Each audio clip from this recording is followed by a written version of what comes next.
Imam At-Tirmidzi, nama aslinya Muhammad, ya, masa sepuhnya itu matanya buta. Kata beliau, saya khawatir begitu saya pulang oleh Allah Subhanahu wa taala. Iqra, bacalah. Utlu, bacalah. Nanti ada kitab, ya, kitabnya bagus sekali, Al-Furuq Al-Lughawiyah. Teman-teman yang tahu bahasa Arab, cari kitab ini, bisa di googling di internet, bisa gratis Anda dapatkan. Al-Furuq Al-Lughawiyah. Ya.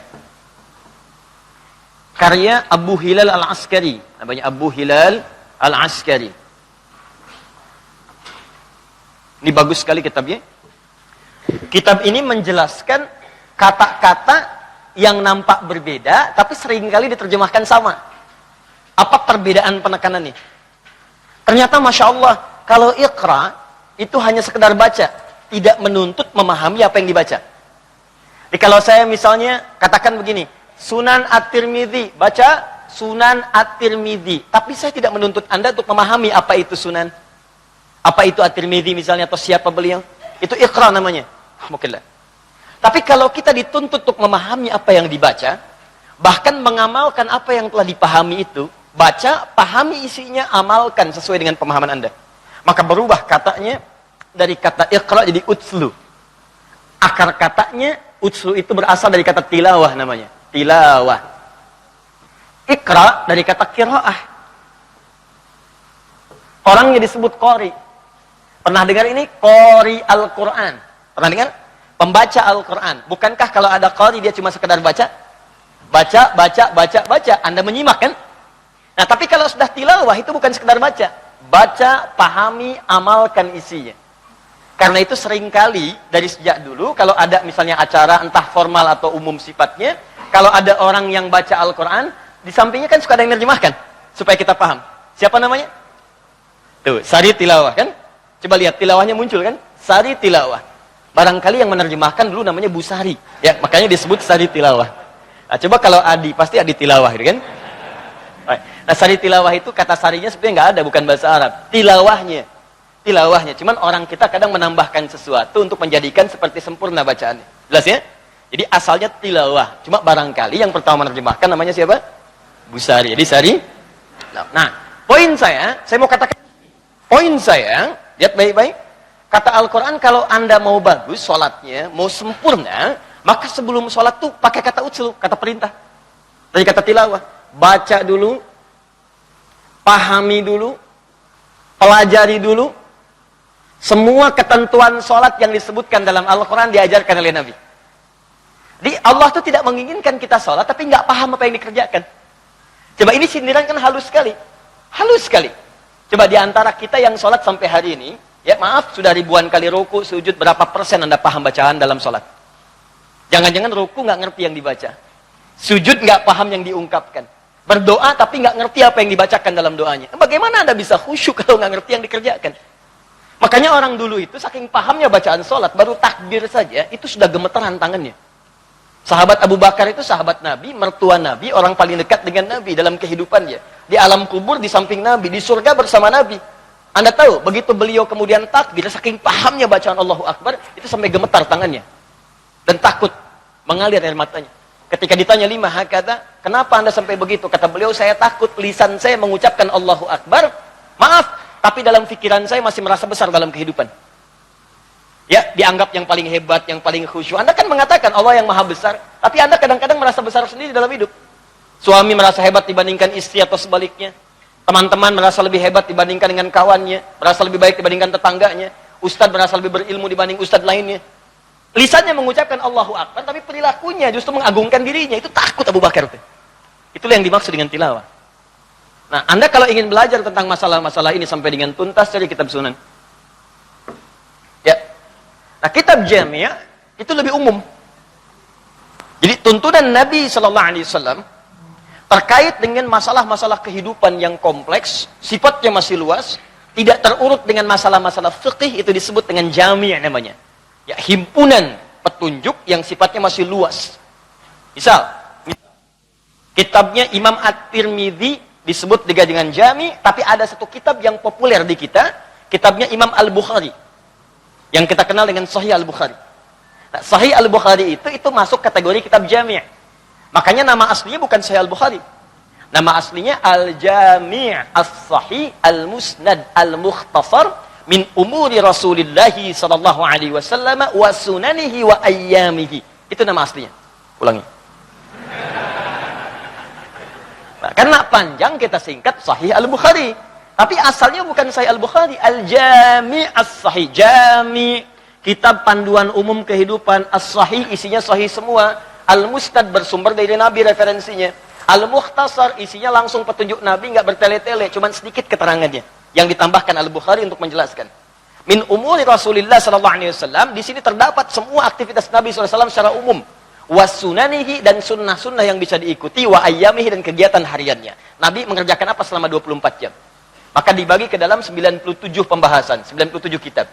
Ada tentang iman, ada tentang ilmu, ada tentang rumah tangga, ada tentang bisnis, kitabut tijarah, bagaimana cara dagang ala Nabi, ya, yang tiba-tiba Anda berniaga, nggak pernah kembali modal, selalu kembali untung.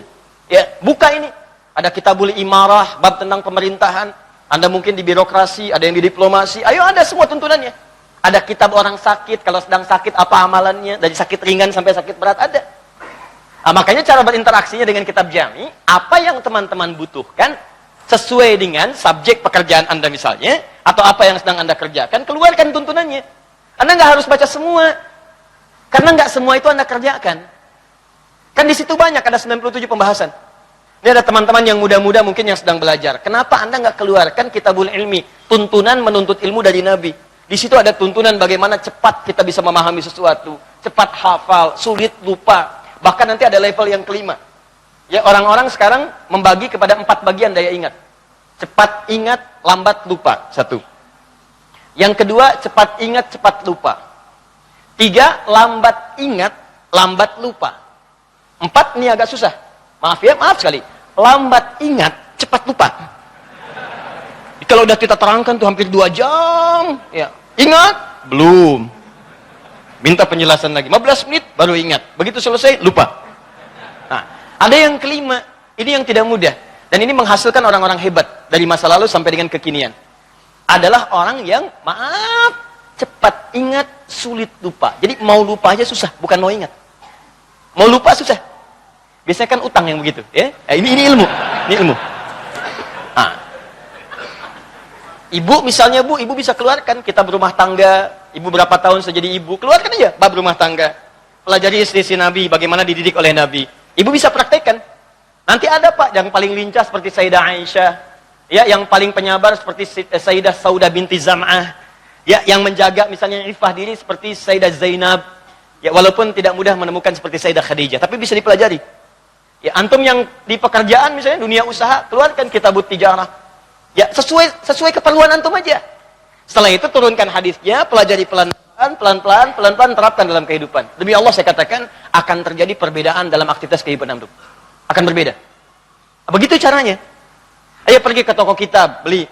Ya, toko buku yang ada terjemahannya. Mulai hari ini, antum petakan. Saya profesinya apa? Di rumah tangga, saya sebagai seorang anak, cari hadis-hadis tentang anak. Saya sebagai seorang suami, keluarkan tuntunannya. Maka kalau Anda keluarkan tuntunan itu, kalau orang dulu saja dari jahiliyah, orang paling buruk bisa berubah total menjadi khairul ummah, yang terbaik di zamannya, maka demi Allah saya katakan, kita yang bukan jahiliyah pasti lebih baik daripada dulu-dulu yang pernah kemudian mengalami perubahan. Yakin itu ya? Nah, sekarang saya terangkan dulu. Jadi At-Tirmidzi punya kitab. Kitabnya sekaligus disebut dengan Jami dan Sunan. Ya, jadi ada yang menyebut Jami At-Tirmidzi, ada yang menyebut Sunan At-Tirmidzi. Disebut Jami karena isinya memang komprehensif, bahasanya luas. Luas bahasanya. Mencakup A, B, C, D, dan seterusnya seperti Al-Bukhari, seperti Sahih Muslim. Cuma disebut juga Sunan karena urutannya disusun berdasarkan urutan fikih. Ya, jadi ada urutan fikihnya. Kalau Sunan yang fikih. Ini enggak. Dia dari fikih sampai ke masalah sosial, masalah misalnya umum, masalah rumah tangga, masalah hal-hal yang dibutuhkan dalam kehidupan luas. Karena itu mencakup persoalan yang umum, sifatnya disebut dengan jami', tapi karena tersusun berdasarkan urutan fikih, bab fikih didahulukan, maka disebut dengan sunan dalam saat yang bersamaan. Di kitab hadis yang saat bersamaan disebut dengan jami' dan disebut pula dengan sunan. Paham sampai sini?